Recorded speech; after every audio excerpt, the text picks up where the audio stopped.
Why does this hedge look like it's covered in spooky Halloween decorations, even though it's June? You can see that a section of this common spindle hedge, known by the Latin name Euonymus europaeus, is completely covered in silk webbing. As I move closer, you can see that it's not merely shopboard decoration. These striking web structures can be seen in May and June. This is when the small ermine moth caterpillars spin their silk webbing. The leaves on the hedge have disappeared, and amongst the webbing are hundreds of tiny little caterpillars.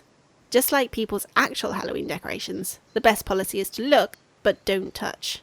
Many similar caterpillars have irritant hairs, which can cause itching, hives, or even allergic reactions. So, if you're not wearing gloves, stay cautious. There are a few different small ermine moths in the UK, but the different small ermine moths look very similar, and they're really difficult to distinguish from each other.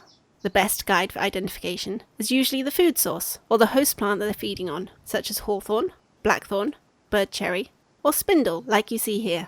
The caterpillars on this spindle hedge are therefore most likely to be the Spindle Ermine Moth. Sadly, I can't correctly pronounce its Latin name, Yponomeuta cagnagella. The extensive silk webbing on the hedge provides a protective structure for the caterpillars to live inside. Within this protective structure, the caterpillars feed on the leaves of the tree. These Spindle Ermine Moth caterpillars will be fully grown when they reach around 2 centimeters long, or about the width of an adult's thumb. When fully grown, the caterpillars spin a silk cocoon around themselves, entering a pupal stage in between caterpillar and moth. Within a few weeks, the adult moths emerge.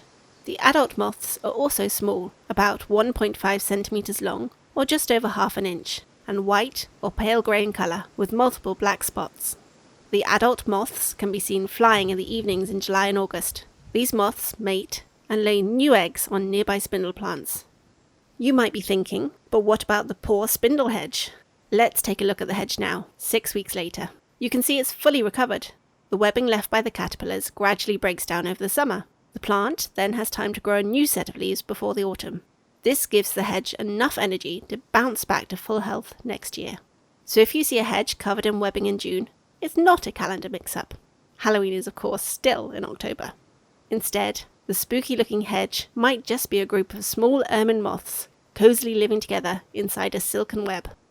I hope you've enjoyed learning about these fascinating and striking caterpillars and their spooky-looking homes. Wishing you healthy plants and happy gardening.